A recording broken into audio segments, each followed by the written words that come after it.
यस विद्यालयको 66औं वर्षगाँठको अवसरमा आयोजित यो वार्षिक उत्सव समारोहका आदरणीय अध्यक्षज्यू, प्रमुख अतिथि, विशिष्ट अतिथि लगायत सम्पूर्ण अतिथिज्यूहरू, यस विद्यालयको विकासमा महत्त्वपूर्ण योगदान पुर्याउनुहुने आदरणीय अध्यक्षदाताज्यूहरू, आदरणीय अभिभावकज्यूहरू, सहकर्मी शिक्षक साथीहरू र विद्यार्थी भाइ बहिनीहरू, म यो महत्त्वपूर्ण अवसरमा यहाँहरूलाई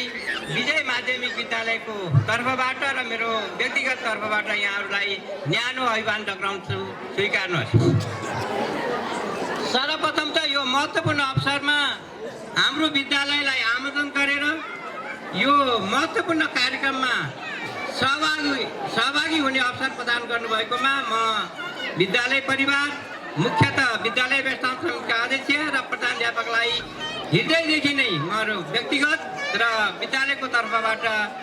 न्यानो अभिवादन टक्राउन चाहन्छु र यहाँलाई हार्दिक धन्यवाद दिन चाहन्छु।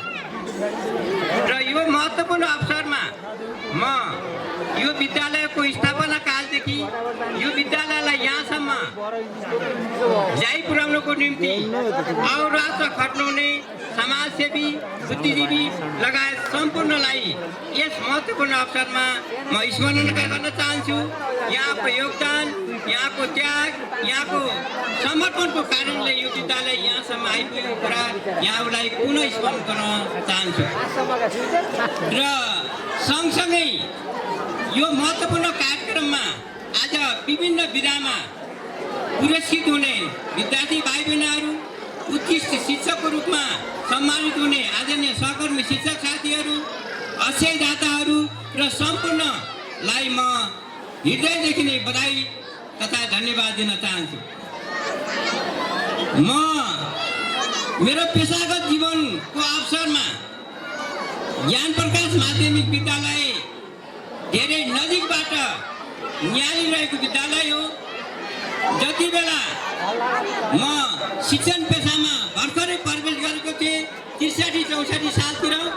त्यति बेला तत्कालीन जिल्ला शिक्षा कार्यालयले शोध केन्द्रको व्यवस्थापन गर्ने क्रममा यहाँका आदरणीय प्रधानाध्यापकहरू यहाँको भूगोललाई अध्ययन नगरिकन जीवनोद्धार माध्यमिक विद्यालयमा शोध केन्द्रको ठाडो आदेशमा शोध केन्द्र स्थापनाको लागि पत्र लेखेको थियो। त्यति बेला हाम्रो आदरणीय तत्कालीन विजय माध्यमिक विद्यालयका आदरणीय प्रधानाध्यापक जो आज विशिष्ट अतिथिको रूपमा उपस्थित हुनुहुन्छ, उहाँ र हामीहरू खास गरेर विभिन्न भेगका आदरणीय प्रधानाध्यापकहरू सती साझै उभिएर हामीले यो ज्ञान प्रकाश विद्यालयलाई शोध केन्द्र स्थापना गर्न सफल भएका थियौँ। म यहाँका सम्पूर्ण अभिभावकज्यूहरू, यहाँका संस्थापकज्यूहरूलाई यो महत्त्वपूर्ण अवसरमा यो इतिहास स्मरण गर्न चाहन्छु। हामीले ठुलो त्याग र तपस्याबाट भौगोलिक हिसाबले ज्ञान प्रकाश माध्यमिक विद्यालय सेन्ट्रलमा पर्छ, त्यसलाई हामीले शोध केन्द्र विद्यालयको रूपमा स्थापना गर्नुपर्छ र यसको यस विद्यालयको वृद्धि विकास गर्नुपर्छ भन्ने उद्देश्यका साथ हामीले जुन अभियान सञ्चालन गरेका थियौँ, जुन हामीले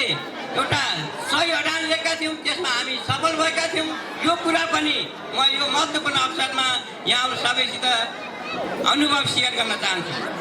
र मेरो पेसागत जीवनको केही समय करिब 3 वर्ष म यही विद्यालयमै शोध केन्द्र विद्यालयको रूपमा म सोचेकी छँदा यही विद्यालयको भवनमा कार्य राखेर म यहाँका अभिभावकज्यूहरू, यहाँका विद्यार्थी भाइ बहिनीहरू, यहाँका स्थानीय बुद्धिजीवीसित आत्मीयताका साथ अन्तर्मिलन हुने जुन अवसर मिलेको थियो, त्यस बारेमा पनि यो विद्यालयसित मेरो छुट्टै आघात, माया र समर्पण भएको कुरा स्मरण गर्न चाहन्छु। र छोटो समय नै यो विद्यालयको विकासमा विद्यालयका शिक्षकहरू आदरणीय प्रधानाध्यापकज्यूहरूले जुन प्रस्तुत गर्नुभएको छ, त्यो प्रस्तुत गरेको भौतिक, आर्थिक र शैक्षिक प्रतिवेदनले पक्कै पनि यो विद्यालयको क्रमशः प्रगतितर्फ हुनु भएको कुरा सङ्केत गर्छ। त्यसैले यो विद्यालयलाई यो शैक्षिक तथा भौतिक व्यवस्थापनमा उत्कृष्टता हासिल गर्नको निम्ति अहोरात्र खट्नुहुने विद्यालय व्यवस्थापन समिति र सम्पूर्ण टिमलाई पनि हार्दिक धन्यवाद दिन चाहन्छु। र भर्खरै मात्र लामो समयसम्म विभिन्न कारणले यो विद्यालय व्यवस्थापन समिति गठन नसकेको अवस्थामा यहाँका समीकरण नगरपालिका वार्ड नम्बर 12 क्रियाशील राजनीतिक पार्टीहरू यहाँका अभिभावकहरूले उच्च समन्वयकारी भूमिका निर्वाह गरेर भर्खर मात्र विद्यालय व्यवस्थापन समिति हाम्रो आदरणीय समाजसेवी व्यक्तित्व नारायण बस्याललाई उहाँको नेतृत्वमा यो विद्यालयलाई शैक्षिक तथा भौतिक पक्षको विकासको लागि जुन जिम्मेवारी प्रदान गर्नुभएको छ त्यसको लागि यस क्षेत्रका सम्पूर्ण अभिभावकज्यूहरू र सम्पूर्ण राजनीतिक कर्मीहरूलाई हार्दिक धन्यवाद दिँदै नवनिर्वाचित विद्यालय व्यवस्थापन समितिका अध्यक्ष लगायत सम्पूर्ण टिमलाई बधाई तथा सफल कार्यकालको शुभकामना व्यक्त गर्न पनि चाहन्छु र अन्तमा पुनः यो महत्त्वपूर्ण अवसरमा हामीलाई अथवा हाम्रो विद्यालय आमन्त्रण गरेर यहाँले जुन अवसर प्रदान गर्नुभयो त्यसको लागि म आयोजकलाई हार्दिक धन्यवाद दिँदै यो विद्यालयको उत्तर प्रगतिको कामना गर्दै मेरा 2 शब्द यही अन्त्य गर्छु। हवस्, धन्यवाद। धन्यवाद। आजका विशिष्ट अतिथि तथा हाम्रो छिमेकी विद्यालयका श्री युवराज भुषालज्यूलाई उहाँले आफ्नो महत्त्वपूर्ण बनाई राखेर यहाँबाट बिदा भइसक्नु भएको छ। यसै गरी म आफ्नो शुभकामना मन्तव्य प्रदान गर्नको लागि आजका विशिष्ट अतिथि तथा शिक्षा विकास तथा समन्वय इकाइका प्रमुख श्री विष्णु प्रसाद बिरबासेज्यू सरलाई हार्दिक आमन्त्रण गर्दछु।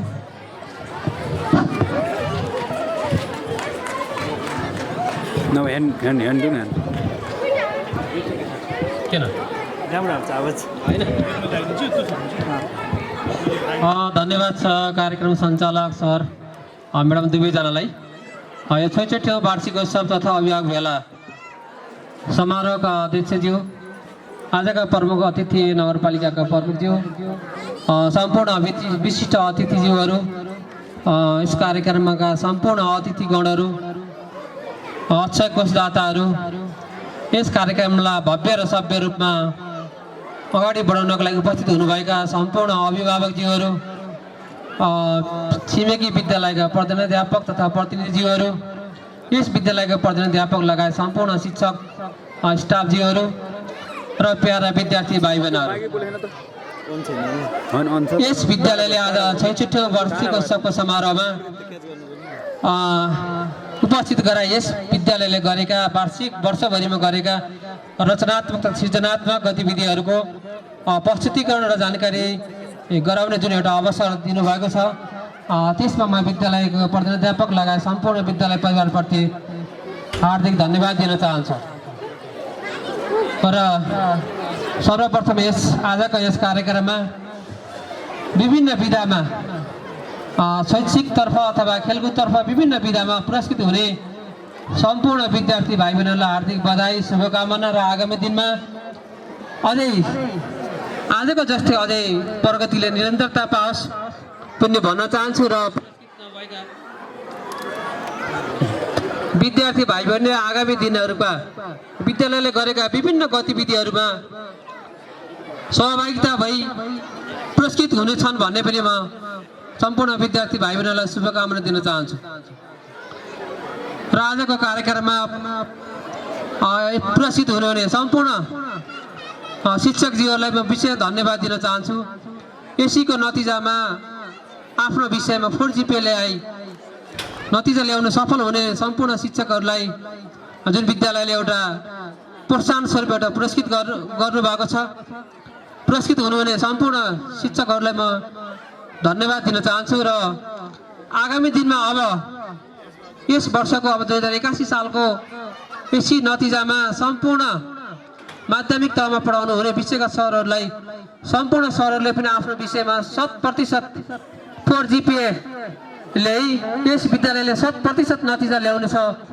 र त्यसतर्फ सबै सम्पूर्ण विद्यार्थी, अभिभावक, शिक्षक लगायत समग्र सरकारवाला पक्षहरूको पनि ध्यान जानेछ र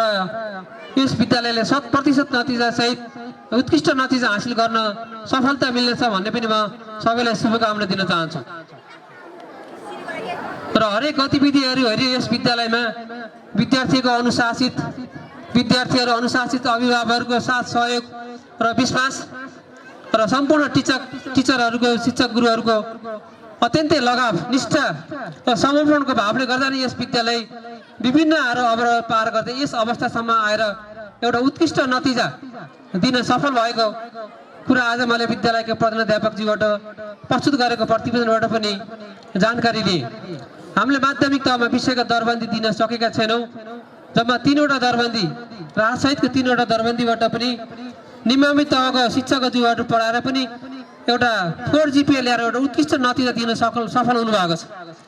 भौतिक पूर्वाधारमा पनि अत्यन्तै यो विद्यालय यत्रो विद्यालय परिसरमा एउटा मात्रै शौचालय छ। भौतिक पूर्वाधार पनि अत्यन्तै न्यूनता र विषयका शिक्षकको दरबन्दीको अभावमा पनि यस विद्यालयका सम्पूर्ण सर म्याडमहरूले अथक प्रयासबाट एउटा उत्कृष्ट नतिजा ल्याउन सफल हुनुभएको छ र आगामी दिनमा सबभन्दा सरकारवालाहरू नगरपालिका लगायत सम्पूर्ण सरकारवालाहरूले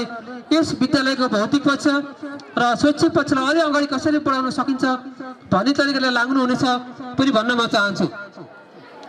र यस विद्यालयमा लामो समयको रिक्ततापछि भर्खर व्यवस्थापन समिति गठन भएको छ र पूर्व जनप्रतिनिधि अथवा निर्माण व्यवसायी अथवा यस विद्यालयको सुरुदेखि नै अत्यन्तै यस विद्यालयलाई कसरी अगाडि बढाउन सकिन्छ भनेर पहिलादेखि सुरुवातदेखि नै लागिरहनु भएका एउटा विद्यालयलाई सुधार गर्नुपर्छ आफ्नो कार्यकालमा केही न केही गर्नुपर्छ एउटा अठोट एउटा भावना लिएर जुन एउटा व्यवस्थापन समिति गठन भएको छ। व्यवस्थापन समितिको अध्यक्षज्यू भर्खरै यस कार्यक्रममा पनि अब अध्यक्षताको भर्खर 2-3 दिन मात्रै भयो समितिले पूर्णता पाएको। त्यसैमा यो कार्यक्रममा पनि एउटा भेटघाट गर्ने एउटा अवसर पनि प्राप्त भएको छ र उहाँको यो व्यवस्थापन समितिको अध्यक्ष सहित लगायत सम्पूर्ण समितिका पदाधिकारीहरू हार्दिक बधाई र सफल कार्यकालको शुभकामना। र यस विद्यालयमा विद्यालयका प्रधानाध्यापकज्यूले ल्याएका केही समस्या तथा चुनौतीहरू छन्। त्यसको लागि अब आगामी दिनमा असरी विद्यालयलाई कसरी एउटा उत्कृष्ट एउटा शैक्षिक हबको रूपमा अगाडि बढाउन सकिन्छ भन्ने कुरामा अवश्य पनि लाग्नुहुनेछ र आफ्नो कार्यकालमा केही न केही कुरा गरेर पक्कै जानुहुनेछ भन्ने पनि म सहित उहाँको यो कार्यकालको सफल कार्यकालको पनि शुभकामना दिन चाहन्छु। र विद्यालयले गरेका अत्यन्तै उल्लेखनीय रचनात्मक कामहरू छन् र अब हामी यसैमा मात्रै सीमित भएर हुँदैन। अबको प्रविधि अबको 21औं शताब्दीको अवस्थामा पनि अब हामी शिक्षालाई कसरी सिकाइलाई कसरी सिपसँग जोड्ने त्यो सिपलाई कसरी व्यवहारसँग जोड्ने एउटा सूचना प्रविधिको युग भइसकेको छ। विद्यार्थीको आवश्यकता विद्यार्थीले विभिन्न कुराहरू खोजिरहेको छ र हामीले दिन सकेका छौँ कि छैनौँ ती कुरालाई मध्यनजर गर्दै विद्यार्थीको रुचि चाहना आवश्यकता र समय सान्दर्भिकतालाई ध्यान दिँदै सूचना प्रविधिलाई अधिकतम उपयोग गर्दै र सिकाइलाई एउटा व्यवहारसँग र एउटा प्रविधिसँग जोड्दै यस विद्यालयले आगामी दिनमा थप एउटा उत्कृष्ट शैक्षिक नतिजा प्राप्त गरी एउटा गुणस्तरीय शिक्षा प्रदान गर्न सफलता मिल्नेछ र त्यसमा म शिक्षा विकास समन्वय इकाइको तर्फबाट आफ्नो ठाउँबाट यस विद्यालयको साथ सहयोग र समर्थन र प्राविधिक सहयोग अवश्य पनि रहनेछ भन्दै समग्रमा यस विद्यालयको थप आगामी दिनमा थप उत्तरोत्तर प्रगतिको र भविष्यको कामना गर्दै मेरा केही शब्द यति भन्छु। धन्यवाद, नमस्कार।